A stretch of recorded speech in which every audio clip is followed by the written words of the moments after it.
Welcome back to MVM. Today we have a special review. This is for Detective, a modern crime board game from Portal Games, 1 to 5 players.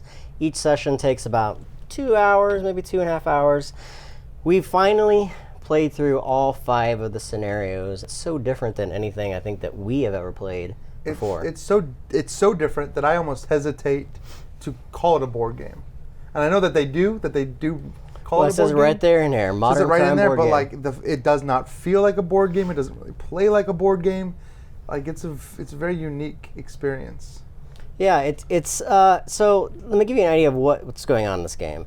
It's based around a World War II case, and we are all investigators in modern time, looking back to it's not too spoilery when I go into this and say there was a watch that was found, and it's our job to find out the history of this watch and what's happened to it, how it got to the States, what happened with the watch, and where it is today.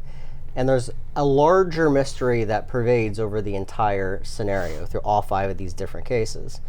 Each of the cases correlates to a secondary case. You'll be going through this through like a story-like mission.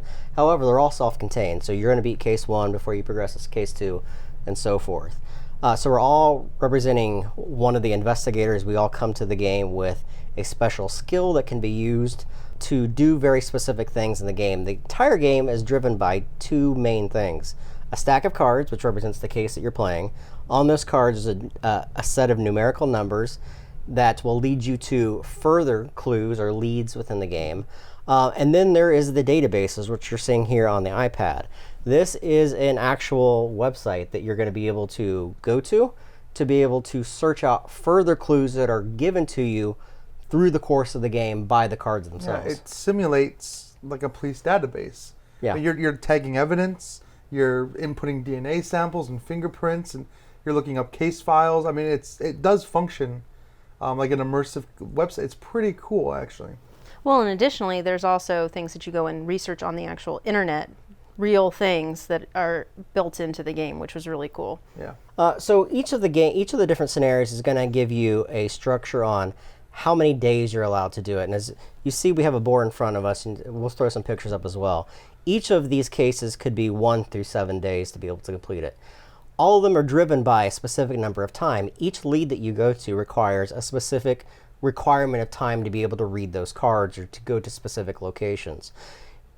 During the top part of the time track, these are all normal hours, like normal business hours for a police officer or a detective, and that's basically from 8 a.m. until 4 p.m. And you're going to see 2 bars at the bottom, which are overtime. If you go into those overtime hours, it's good because you have a very limited number of days in which you can complete the case, but you're getting stress for every single one of those hours that you expend outside of your normal work hours. And each of the cases also has a stress threshold that you can not exceed, because if you exceed it, you're going to fail the case automatically. Yeah, and also on the board, you'll notice there are several different locations that you can travel to. The game kind of abstracts some of the investigation work, but you are going to be moving your player marker to these different locations. You're going to have certain leads that can only be carried out, for example, at the headquarters or the laboratory or out in the field.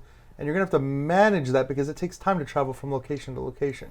Yeah, and the basic gameplay is you're going to, at the very start of the game, you're going to watch a short video explaining what's going on with that case, along with the secondary book, which is called the case book.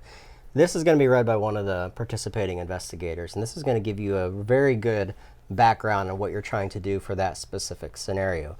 It's going to give you leads, which are basically the numbers in that deck, and as a group, you are constantly deciding which leads to follow. Some of them are obviously good paths to go down because they're going to give you more information, DNA or further leads, but some of them are just strict dead ends that you'll encounter through the course of the game. Yeah, just like in real life, right? So the idea is you're using your skills as a detective or as a group of detectives in order to figure out which leads to go down. Definitely had some arguments on which way we would go at different times on what we felt might be just a total waste of time. Sometimes we were right, sometimes we were wrong. It was really interesting to kind of decipher all of that. It was a very unique experience, right? I mean, it does kind of simulate that. Like, nothing more frustrating than like going through, we're not really wasting our time, but we are wasting our mechanical game time. Right. And so when you spend 4, 5, 6 hours chasing down a lead only to get to the end of that path and realize, like, this is information I already had gotten, like, two Hours days ago, ago. or hours ago. Yeah. Like I already got this information. Like it's you can be in like a big circle chasing your tail if you're not careful. And as you finish out a day, you are free to decide when you want to complete that day. So if you don't want to go into overtime, you can complete the day early and stay in that black region of the time track. If you do, you're simply going to go to the next day. You're going to reset the time track up to 8 a.m. You're going to replace that investigative marker back onto the police headquarters, and you're free to go about your further leads as you decide. Again, you have a specific day that you're trying to complete the investigation. At any time, you can say, I think we got it, before the actual time ends.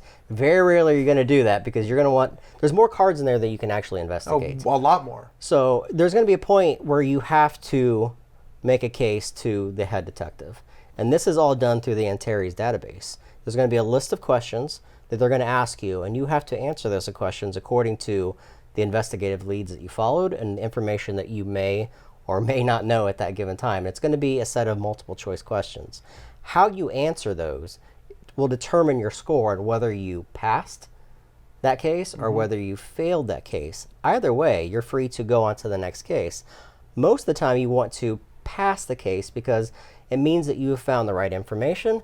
It means you may find other cards that could be seeded into future cases that you could discover, which are going to lead to further things through the course of the game.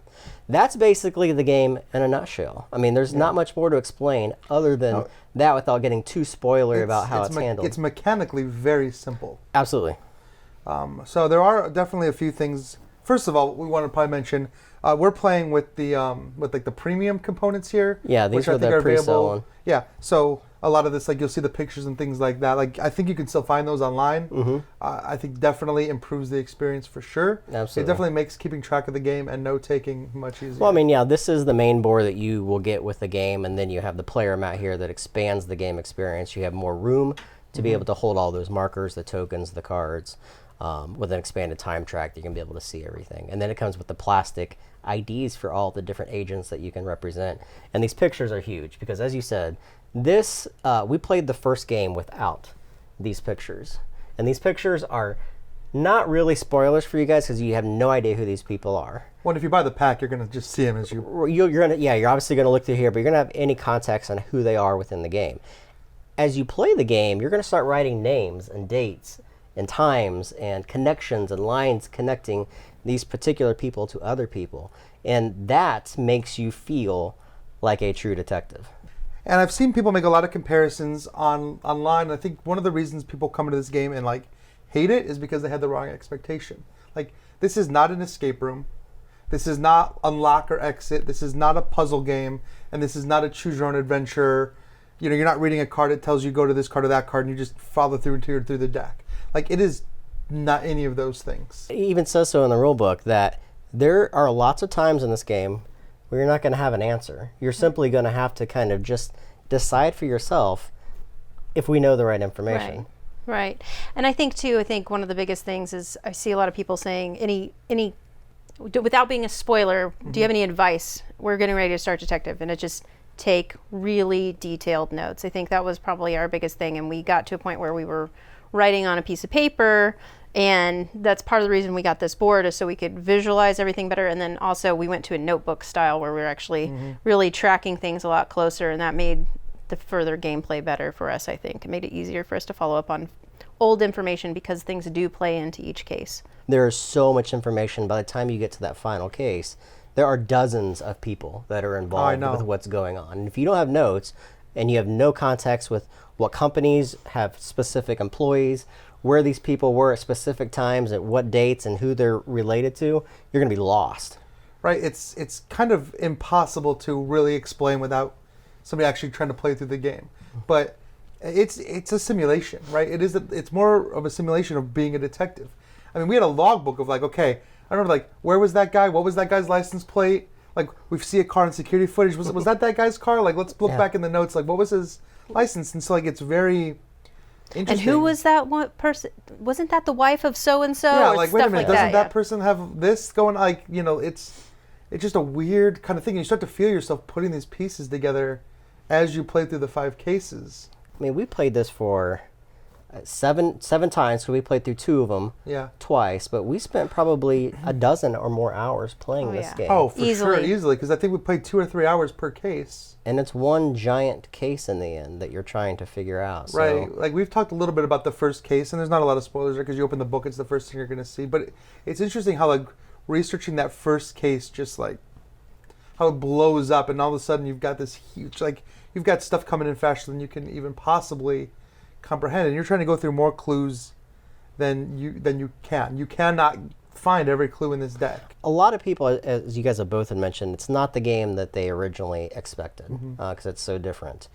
Case 3 was really unique, and I won't give away what Case 3 does, but it takes the gameplay mechanism that we're used to playing in the first 2 cases, and it does something a little bit different. It doesn't introduce much in the way of story context to the overarching story, but it does some things in the game that are very different.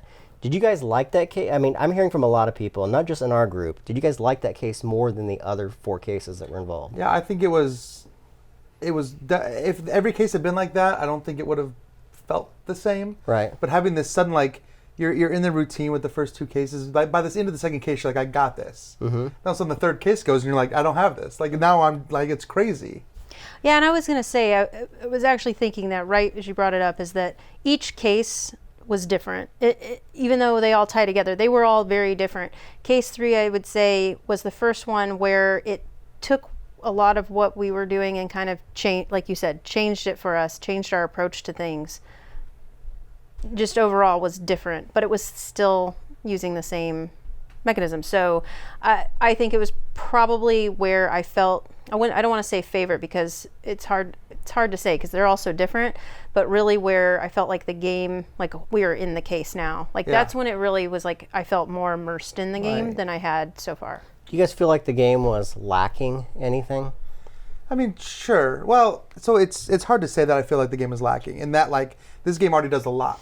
But like, as I was playing, I was coming up with a wish list of like, I would love for these interviews, you're reading transcripts, I would love to see actors act out the interviews and like actually monologue. That would have been a cool additional element if everything was voice acted. I think some of these cards could have had cool like call a phone number and something. Yeah, like there could have been more like of that interactive experience. Like when if there's a phone number on a business card, if you could actually call that number and get it pre-recorded. Now, that's probably beyond the scope of what they even imagined. But here I am, like it inspired me to get creative, and I have all these ideas of like what I'd love to see in future games. Yeah, I'd say that phone thing was one of the first things that my head went to when you asked the question. But I think that that being said, that they did a very good job with giving you the indications when you're reading through an interview with someone about the stress levels and the facial expressions and things that are happening. But I think what I would have liked to have seen is something a little bit more app-based, especially since this is a modern detective crime board game. So these detectives are on the road, they're on their phone, getting onto a computer to type into a database versus it being an app form. I think an app was what was lacking for me. It was like something just a little bit more integrated than just the regular website. Something that I could maybe even use my voice to talk to. So, hey, pull up this versus having to type everything in. The technology is there. It's accessible. So I imagine that that's like a future iteration of this game. Yeah, I think that kind of... I wouldn't say it was a disappointment. It's just like what I'd like to see next, more or less. Right, like it's hard. Yeah, like I said, it is really hard to be disappointed. I mean, even the fact that it came, like we had these cool pictures and we could do the board, and the app itself was pretty cool. It's just right. I would have loved to see them take it a step farther, but you have to start somewhere, right? Absolutely. I think that's the way I'd look at it. I think maybe in a few years we'll look back at this and say that this really opened the door for a lot of new cool uses for technology in this sort of game. Did you guys overall enjoy it? Oh yeah. Yeah, very much so. Overall, so I mean, it's not like anything else out there. I think is what made me enjoy it. I love games like Time Stories and Unlock, and I love solving puzzles. And don't get me wrong, this game is a puzzle, but it's not a game where you're solving puzzles. You have to pay close attention to every puzzle piece, and they give these puzzle pieces out slowly over the course of 5 cases, and by the end of the case, you're putting that puzzle together. Yeah. So. You have to know if you even have the right pieces for the puzzle you're putting together. Sometimes you have pieces that go to a different puzzle, right? So I think it's a little bit of that. But And to the point of the database too is that it is like nothing we've seen before. The fact that it exists at all, I've seen people say that they don't like that there's the digital element because it's a board game, and I actually think it made it significantly better because what it's trying to convey in being modern crime game. So I thought it was great as far as that goes. I did really enjoy it, and so. Now that being said, I of course I have criticisms. Like there's some things I didn't like that I'm sure we all do. One being like if you're an inexperienced gamer, you're not used to this kind of game. Like you've never played Sherlock Holmes or like any of these puzzle mystery time stories games. I feel like you could get into this first case and in the case and go, what? Because there were even times when we thought we did really well and we get to that final case and they ask a question, so did so-and-so do so, like what did they, and we're like, who even is that person? Right. Like, we didn't even, not only do we not know the answer, we don't even know what they're talking about. And I think if you play the first case and you get to that final report and everything they're saying to you sounds like gibberish, you might just want to quit and never play it again. I think that's the beauty of the game too. Like it's so, I don't know if it's so well written, but it's so comprehensive in everything that it does. Not only in the story arc from A to Z, from the first case to the fifth case, but all the little ancillary threads that run through that lead to nothing. They're great stories in and of themselves, like knowing who owns a corporation, why they built the corporation, and what they were doing. But it may lead to nothing, and you may go through 4 or 5 cards where you learn this through multiple different cases. And it's nothing. It's literally nothing, but it's so well thought out that you would think as a detective, well, I need to know this information to figure out why why this person is connected to this person. And it's literally nothing. Right, But that's the beauty of it. It's really easy to point out all the times where we're like, we really did not need to spend an entire day investigating this one guy. Yeah. But at the time, you're like, this one guy is super suspicious. We got to find out everything we can find out about him. And then you get to the end and you're like, oh, well, okay. Well, it's not even that. It's you get to the end and you're like, that person at that one place, we should have talked to that person. Yeah, and there's that too. You're like, we spent all this time investigating this guy. We should have been investigating this other guy. But at the heat of the moment, you kind of have to trust your gut. And you're like, this guy seems way more suspicious. I'm going to try to research this guy, right? Yeah. And like I said earlier, there are multiple ways to get to the same clues. So I think it could be especially frustrating if you follow one huge clue chain and it leads to one guy, and then you're like, okay, now let's go follow this other clue chain, and it also leads to that same guy. And you're like, well, we just spent the entire case, and we only ever found out about one guy. Yeah. And that can happen. But I just say you got to just try again and make different choices. But that's where your gamer's coming out, right? Like you have to think about it. In a real detective is going to be excited to have multiple leads leading to the same person because it's going to confirm that that's a good lead, right? Yeah. So if you think about it like that and you put your head in the mind of an actual detective, you're not going to be as frustrated about something like that, in my opinion. Yeah, and also and we encounter this a little bit. Some of the information you have to get to pass the test, there are instances where it feels like you have to make the right decisions. Very much so, like the right decision if you want to pass. A few of the this cases case. are that way for sure. And so it's like if you don't exactly do everything according to a script, then you don't get as much information. But again, there are multiple ways to get through that script. But yeah, there's 2 of the cases I can specifically remember where if you don't have the right DNA or SDNA, you can't. You literally don't know the answers, and you're going to fail the mission. So, guys, that is Detective, a modern crime board game from Portal Games. Very cool experience. If you guys are at all interested in these style of games, please go check this one out. If you guys have any questions, make them in the comments below. Thank you, Kira. Thank you, Ryan. And we will catch you guys next time.